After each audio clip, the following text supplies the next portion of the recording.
next issue starts with another, like, goodbye pre-crisis universe with the Lex armor. Yeah, good point. Which Lex isn't in it.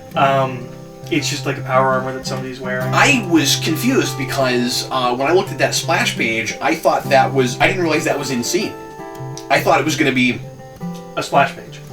Yeah, I thought it was setting up the issue, like we were going to have an opening scene and then eventually it was somewhere else. He's in his apartment or whatever, and then we get to that, and it's actually a henchman who turns out to have been dead, and this shows us just how ruthless Lex is and how far he'll go. Well, and Superman shows up. He's like, "You were lazy. Like this guy works at LexCorp. The suit says LexCorp," and then Lex Luthor, with that like complete arrogance, is like, well, if you check the records, that was stolen. He was fired.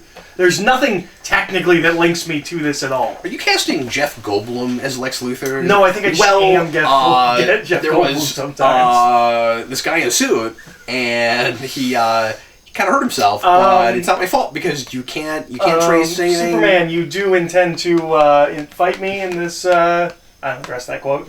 I know the rest of the quote in context is Jurassic Park, but you can't quite get there. Yeah. You do intend to have Kryptonians on this Krypton ride. And this is the Bizarro issue. Honestly, if anything could be cut from this But book, in the Pirates of the Caribbean, the pirates don't eat the tourists. Sorry. If anything could be cut from this book, I think it's this issue, the Bizarro issue. You think so? I don't know what it does for Superman. I'm not sure either. Yeah, I had the same thing, except... I like the story. You gotta... Is there supposed to be some kind of symbolic thing or metaphor or something about the Bizarro Superman versus this Superman? Or is it something about, like, Superman has this inherent altruism that is almost in his genes? Is that that's to be thrown what at the very end. Yeah, and it I don't want to call it tacked on because it's set up, but it's not set up in a satisfying way. Well, it does. It's not paid off in a satisfying way. It does set up that Superman's an alien. Lex knows that before he does. Okay, that's good. I mean, that's an interesting thing. I don't know if that justifies the entire issue. I kind of like the idea that the first thing Lex tries to do to kill Superman is to copy him. Well, it's not the first thing because he says like you've been trying this for years. In the first main plot that we see in this book, I guess I forgot that it's a while later. I keep forgetting that with this book. It's like, and then time passes. I love that Bizarro tries to dress up like Clark Kent but doesn't take off his Superman. It's great. That's one of the neater things in that issue is that, because remember, Lex, and this starts a thing that is always a big thing for Lex, and really a lot of corporate tycoons that hire people to do things they don't know how to do. I want results. You should be able to make magic in a bottle. You pull a rabbit out of your face in 3 seconds. Go. He does that with the scientist that copies Superman. And importantly, it's not a clone. I thought it was a clone. And it's actually somehow kind of a robotic thing. Yeah. Because he says it's not organic, remember? And that was a thing I hadn't seen before. I thought that was really interesting. But anyway, so he copies it. It's important it's a copy and not a genetic clone. But he says, I want him to have Superman's powers and his memories and everything. And then he has somehow, rather, the scientist is able to copy memories, and it's all jumbled and messed up, and so he also remembers being Clark Kent. This is a Bizarro that, even though he's not in the book for very long, is really super sad, and you can kind of feel for a little bit. Yeah. But you're right, kind of cuttable. Yeah, except for a major plot point, which you could find any way to put in there. I would guess is, or you mean the... Are you talking about Lois's? Are you talking about Lucy? No, just what you said about how Lex knows that he's he's an alien first. Yeah, and maybe it's not fair to even call that a major plot point. So really, the plot of this issue is about Lucy. Yeah, which is Lois's sister, because everyone is LL. Yep. That's why when in Lois and Clark, Lex and Lois get married, he doesn't have to change the monograms on his towels. He makes a point of that. That's one of my favorite lines from him in that whole series. So we don't have to change the monogram. I love that. Or is that in Smallville? No, I think it's in Lois and Clark. Yeah, I'm most positive it's in Lois and Clark. Anyway. It could work in Smallville with Lana Lang, too. He got married to Lana Lang, also. There's a lot of that. But, and don't you think that was Smallville trying to do the he's into Lois thing? Yeah, probably. Because Because Lex would not be into that Lois, into because she's kind of ditzy in the beginning of that show. Or when she first shows up in that show. You think she's ditzy?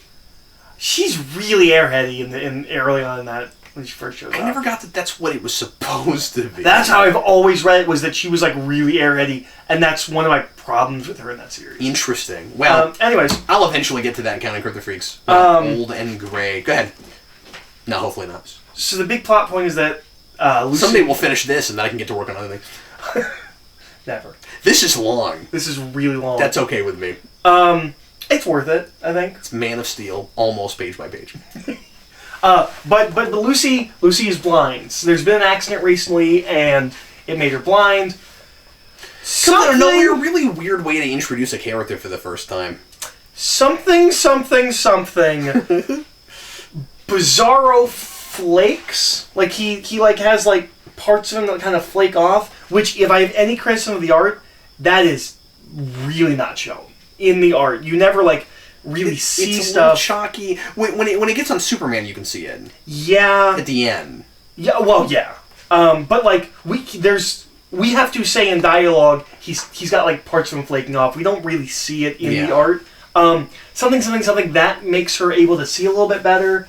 And then they have this weird moment earlier where they like kind of see into each other's souls or something. Yeah, and she thinks he's Superman, and then like he flies away without saying anything. And somehow that's how he knows at the end. We say maybe he knew that he would give her sight. I don't know what Byrne is doing with that. First of all, I don't understand the whole thing in the first place. Just in the context of the story, really, I don't know. But I don't know what Byrne is doing with that. I don't know. At like, least in the origin. Idea what is it exactly? I'm not sure. Is it like the only thing I can think of, and this is like loose and ethereal, and I don't know what the point is of it, but like Superman is a like godlike figure. You have the biblical like Jesus does miracles. One of them is making blind men see. You recreate Bizarro. He does that for this person, and again, that plays into the Superman is inherently a good thing, but like that's really loose. I don't know what it is. Yeah, and I don't really get that off. Anyway, like that's something that comes solely from Superman. Sure, because Superman and Bizarro fighting. You're right. So he doesn't seem to inherently care about people, Bizarro, because he doesn't. He couldn't even get that for he doesn't have the intellect to even process it. Yeah, well, and then... He's Slash from Ninja Turtles. He doesn't have anything. This story is done a lot better in the first Bizarro episode of the animated series, I think. I haven't watched that in a long time, but yeah. But it's clearly this story. I think it even has that thing where like he's wearing the suit coat over... And he's a clone in that one, too. Right. But, so... they weren't going to things that goofy yet. Well, mix-up looking stuff, but... So Superman and Bizarro fighting, and Superman goes, "Alright, I think I know, like I'm gonna try something." And he flies to him, and he explodes. Bizarro just explodes! And Lucy's like, "I can see." Someone needs to explain this to us, because we're idiots, apparently. I don't understand this story. And then Superman's like, Lucy says, "And you knew, Superman. You knew that when you risked your life to destroy him," which, by the way, I didn't know Superman was at risk. Just flying at him. I didn't realize that was a... Well, no, it's not that. It's that he was risking his life fighting him at all because of the heat vision. Oh, okay. Because earlier... No, he was putting himself at risk because... Well, but she says, you risk your life to destroy him? That's this moment here. Well, yeah, sure. But to like lead up to that and for that to ever finally happen... Like, you know... How would anybody know that Bizarro wouldn't try to heat vision right then? I mean, like... And then Superman's response is, because they play him for a second almost like Doomsday or something. Like, I don't know if I will survive this fight. And then he explodes. Yeah. You just... Let me try this. Oh, he should try that with Doomsday. He should just try flying at Doomsday. Maybe he'll explode. Well, I mean, he does. He doesn't get lucky enough that he explodes. But Superman's response is, "No, I didn't, Lucy. I didn't." Well, but somehow I think he did. Right. Yeah. It's not like even in the panels. Like I'm not seeing that. Like he doesn't even. Like I flip back and try to figure it out, and it's just I think the only thing that remotely is trying to set that up is the exchange they have. But that's not here. That's way earlier. Like I It's feel not way earlier. It's I mean, it's like he knows she's blind.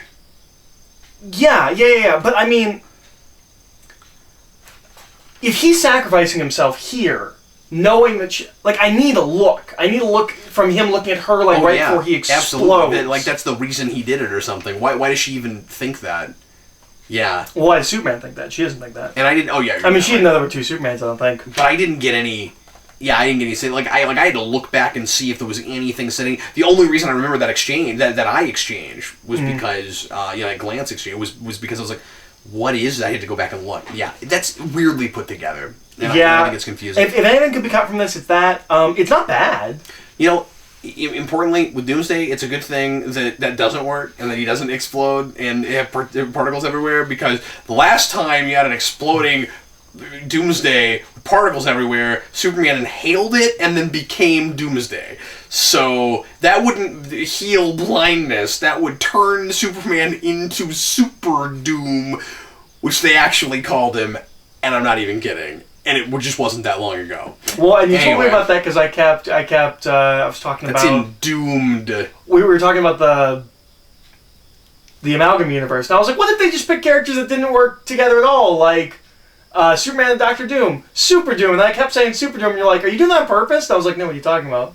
Yeah, there's precedent for that. We live in a day and age now where we do things because they've never been done before, and somehow that makes them a good idea. So we've come to the end of our epic journey. Yeah. I love the flying panels.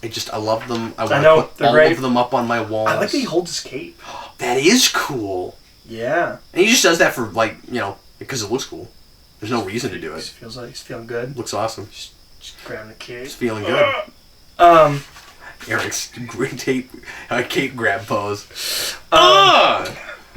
So, this one is actually... Nobody grabs a cape like Superman. So, this one is actually kind of two stories. Kind of, yeah. We have... Well, it's weird because the story itself bookends itself. Yeah. And then it bookends the miniseries.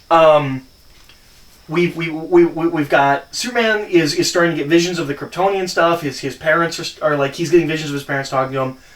And he kind of sleepwalks around. And then he runs into Lana Lang. We find out what happened earlier when he said, hey... I gotta go talk to somebody before I go travel the world. Yeah, I did not pick up that that's what he was talking about until you brought it up during this review. Good job.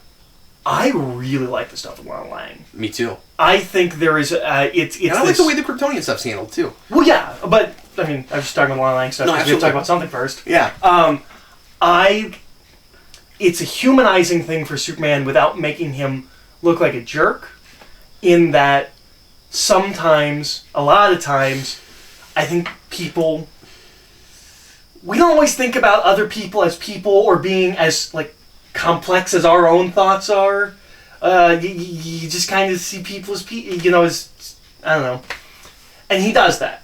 He goes and tells... they're part of our experience as opposed to their having their own experience. Yeah. It's easy to forget that. That's a good way to phrase it. And so he goes and he tells Lana... way earlier in the book. It's not actually earlier in the book, but it takes place in the first issue. He goes and tells Lana that he can fly, and he just found all this fantastic stuff about himself, and he's going to leave. And she thinks he came to propose. Yeah. And she wants to be with him. And then he just leaves. I also really, really like, in the same way that you like Superman not knowing that he is Kryptonian or alien before he becomes Superman, I like that she falls in love with him and wants to marry him before she knows he has superpowers. Mm-hmm. That's great. He's the great athlete, but yeah. Yeah, but I don't get the sense that she's, unlike other versions of Lana Lang, superficial enough that that's the reason. Yeah. I think she's drawn to his compassion and humanity. Well, and... she sees Superman without seeing the superpowers. Is the way it plays it. Yeah. I really like a Superman, or not just a Superman, I really like in this take, I really like that, especially because he was younger, he doesn't even think about the fact that he just shattered her world and it's just left. And when she... And he doesn't really know that. And maybe she says, after what you did to me, he's like, what did I do? And he says repeatedly, "I don't understand." And she's like, "Stop saying that. I get that you don't I understand." think that's kind of a guy thing. I feel like I've been in this conversation. I've been in the Superman side of the conversation. Me and Superman are oftentimes in similar situations. In his so this defense, is one of them. it's possible, and again, as you say, kind of sometimes a guy thing. It's possible that she was more serious about that that relationship than he was, or that it was more serious until he started thinking of weirdly, he starts thinking about everybody else, and it makes him selfish in a way. Mm-hmm. Well, the way it plays, I don't get the sense that they're dating.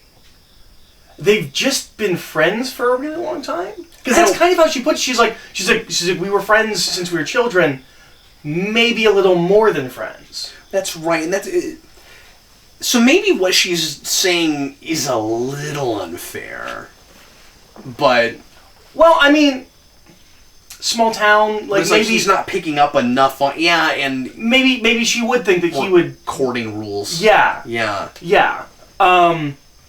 But I really like all that, and I believe there's an implication. I could be completely off. Like I'm not super familiar with this era anymore. I used to know it a little bit better. I think she is a kid, and there's a whole thing there, and I think it's implied here. I think it's set up here, but really vaguely. Mm-hmm. Where like she says something about like she left, and then she's back, and things are like different, and I think she goes and she's in an abusive relationship. I think so too. That's the thing I feel like I remember. I know that's the thing that happens. I wasn't sure if it was part of this continuity, but yeah. I think it is, yeah. And that's important because she says she wanted to have kids with him. Mm-hmm. She wished that a not superpowered Clark Kent she could have gone off with and had a dozen kids. She says that. And I like that she wishes he wasn't Superman. Yes. That he didn't have powers. Because she understands that there's no way it would have worked out if he did, because she has no one woman can have Superman. Well, and that's paralleled with the beginning of that issue. Clark comes home and like the only thing he's really talking about is Lois. Yeah. And he's talking to his family about Lois. Now he needs to actually be in a relationship with Lois. He's like yeah, we kind of like know each other, but like it's not enough anymore. Like I actually want to be with this person. And then immediately he goes and talks to Lana, and she's like, well, I know I can't be with you because no woman can be with Superman. And so he's the whole world. And then of course right after that he's thinking about Lois and going, I don't know if I can ever have what I want. Mm-hmm. Mm-hmm. And that's where Byrne does a great job of walking that tightrope of Superman as the ideal, and also he's a person. Yeah, Superman the idea and Superman the man. Yeah, and he has to be the idea. He has to be larger than life. Mm-hmm. But can you do that and have a personal life at all? And I like the Clark Kent. It's hard moving forward to tell stories with that. Certainly. You know, that can be really tough. That's the thing that a lot of people wrestle with. But then at the same time, that's also like superheroes don't always go as far as the Superman ideal and can't always. Mm-hmm. But that is the traditional superhero dilemma, certainly. Mm-hmm. Well, I like the idea of a Superman that has to deal with something like his own idealism of Superman, that maybe he shouldn't have a girlfriend. Maybe he shouldn't be with someone like that because he's Superman. He should always be on call. He should always be ready to be Superman. He's the world's. He's not one person's. But as a human being, he still wants companionship. Yeah, and that's not an inherently selfish thing. Well, and he struggles with. And the thing is, maybe and there's no easy answer, mm-hmm. because you can't have either extreme, because the other extreme of that is you become robotic about saving people, mm-hmm. to the point where you maybe even accidentally create kind of your own police state because you no longer are in touch with your own humanity because you don't have a life. So it's not. It isn't selfish because if he doesn't have a personal life, he becomes detached from humanity, and then he becomes selfish in a different kind of way, mm-hmm. and in a really scary way. So the problem is, like he can't ever fully have what he wants, but he has to have a personal life, mm-hmm. which is what he says when he comes up with the Clark Kent identity, talking to his parents. Is he says, "Even I need downtime." Yeah. We also said somewhere in here that Superman doesn't sleep much. That's an idea that I think shows up here and there. It does, sure. Sometimes he sleeps normally, sometimes he needs like an hour of sleep. I know there's a gag in some comic I read once where he's like, oh yeah, I overslept. I got 2 hours of sleep. And then, of course, Lois and Clark goes all the way to the whole, like, he can eat junk food all the time and still be totally strapped. That was something that I was surprised wasn't in here. Yeah, I was looking for it, too. It's actually the reverse. He's got, like, a Spartan apartment. Whereas in Lois and Clark, she's like, you live like a child. That's right, yeah. Well, it's not Spartan. It's kind of, it's not opulent, but, like, it's well kept up. It looks really good. It's not, like, it's not empty. But Lois makes a point of it, like, oh, usually guys, like, have stuff everywhere, like they're messy. Yeah. And he's not. He's clean, but he's not, I mean, he's not Spartan. Spartan would mean he didn't even have anything. Like, oh, are you sure? Angel has a Spartan apartment. Yeah. He's got a fridge with blood in it. That's right. That's what he has. But, he's got a really nice bed. Real big, fancy bed. What does he need that bed for? Do you want coffee? Because I don't have those things. Oh, no, it's cream or sugar. I don't have those things. That's what it is. Do you want cream or sugar? Because I don't have those things. Okay, so then Superman Clark gets blasted with all of the Kryptonian knowledge, and we get a big kind of dump of stuff that I'm willing to bet is probably stuff that's seeded for like some kind of storyline later. Yeah, I'm sure. Or just images that'll get picked up on. But he gets his info dump. He learns all about Krypton. I don't like this bit. I don't like where Ma and Pa come out at dawn and swing a shovel at Jor-El head. At Jor-El. Hologram of Jor-El. But so it is here at this point after Lex Luthor, after Lois Lane, after he's Superman, he learns that he's an alien. Yeah. And he learns a lot. It's not just he learns an alien, he learns the entire history of his planet. Mm-hmm. It's a download dump. And then he's plugged in and he gets it all. And then he kind of says, this is great and all, but it doesn't change anything. Yeah. Krypton gave me these abilities, but Earth makes me who I am.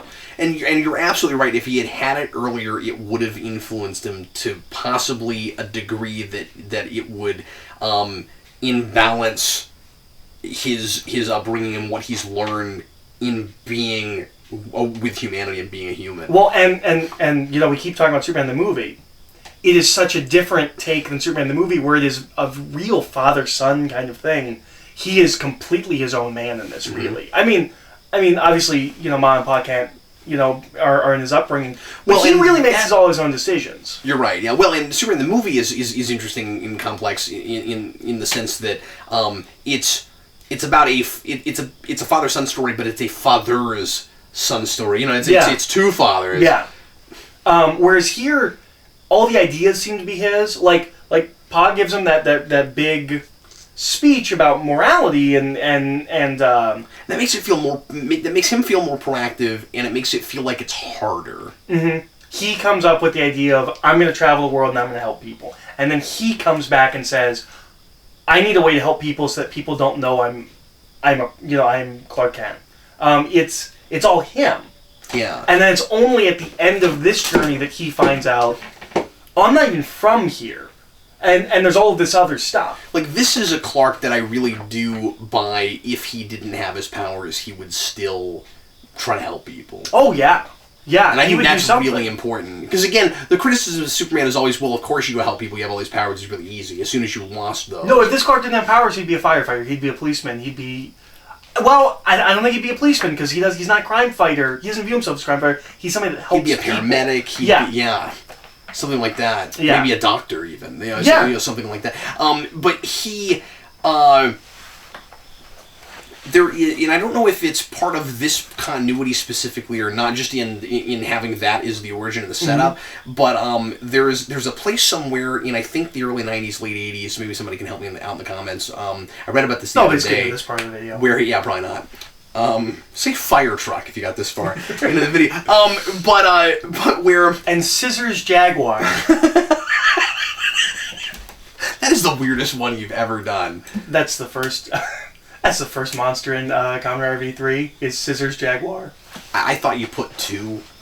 No, totally they random. Did. They did. They put two... The scheme for monsters in that show is object, animal. I thought we were just making up weird grunge album titles. Scissors Jaguar is a great grunge album title. Placemat Reservoir. Two random words. Anyway, that's the name of my grunge album. But I think there's an arc somewhere, and I think it's got to be after this, where it's got to be after this, where he does lose his powers and continues basically being Superman without powers. I'm sure. And that's just a story you tell. I'm sure that's a story. And that might even be in Byrne's run. He might have done that. I'm not sure. But anyway, this is very lengthy. Any final thoughts? I really like it. I think it might be the best Superman origin. You have sold me on the whole Krypton thing. Yeah. The whole his learning it. Yeah, learning it later. I don't think it's gonna, like it does you, continue to bother me when I see it the other way. But it's a thing that there's a great argument there. It's a thing that with a lot of different, or with Superman, there are so many different kind of things that we do again and again, but we change them. We're talking about the S. We have a couple of different things we rotate through for what the S is. Yeah. We have a couple of different. I don't have to have it be that way. That's my preferred version, and I think that's for most of Man of Steel. It's all my preferred versions of how to do Superman from the beginning. And maybe that's because, all of that stuff really influenced me as a kid. But it's probably the closest to all the choices I would make coming up with the Superman origin. Yeah, I feel like the version in the movie is close in the sense that, he spends a lot of time in the fortress learning about his origins and stuff and being prepared to be Superman, but he's already had his upbringing, he's already lost his father, he's already learned about his limitations. I think that's really interesting. Well, and Jor-El's the one that puts him on the path to protect the world. Yeah, exactly. He and Jor-El and Pa Kent and Jonathan Kent are not at loggerheads. Well, and it's the Jesus thing, right? Two things where he goes to the temple and his together. father tells him his message. Right. Or tells him his role. I don't know. I really love this origin. I think if people haven't read it, I think they should. I think absolutely, yeah. I feel remiss in having not gone back to it for all this. Because again, I think I read at least some of it when I was a kid. It's not as human as Earth 1, but as far as all of the big strokes of setting up things with Superman, I think it does a wonderful job. And it's... Well, I don't know that you get as human as you put it as Earth 1 this early, because Earth 1 is reacting to all of... Everything's come before it, sure. Well, but all of the modern criticism of Superman that's just not there yet. Yeah, you're probably right. So those are two very different things. I have trouble really putting one above the other. I think just for the way we set things up with Superman, I think this is really kind of everything, and maybe it's because that's what was there for my childhood, but yeah, I really like it. Mine too. Boy, that makes me want to just sit down and read a whole bunch of Superman comics. It makes me want to read Byrne stuff. I want to go that. get the other trades. Because I think he draws his entire run. I think. He needs to look like that again, man. I agree. Looks pretty good in the comics right now, but give him his trunks back. I don't... Anyway. His S is pretty big. It's a big S. Yeah, it's a big S. But it's not as big as that shirt I was wearing yesterday. It's not as big as that shirt. argument we had, yeah. That's what I was looking for. I was like, how big is it? Yeah, it's not big. It's not all the way down there. It's bigger than the Superman, or than the Batman ass, or the Batman ass. The Batman ass, yeah. But it's like on my planet, this stands for hope. That's a bat. No, it's a mouth. Here, it's an open mouth. On our planet, it's a bat. Hopefully the other ones won't run as long. I think because they're one story, they'll probably be more good. And then we'll get to American Alien, and we might have another super long one because those are individual. We might even want to take that one issue at a time. Maybe so. There's a lot in those. But anyway, this was fun. I hope you guys had a good time with us, and we will see you again next time. I'm Captain Logan. I'm Eric. Thanks again for watching.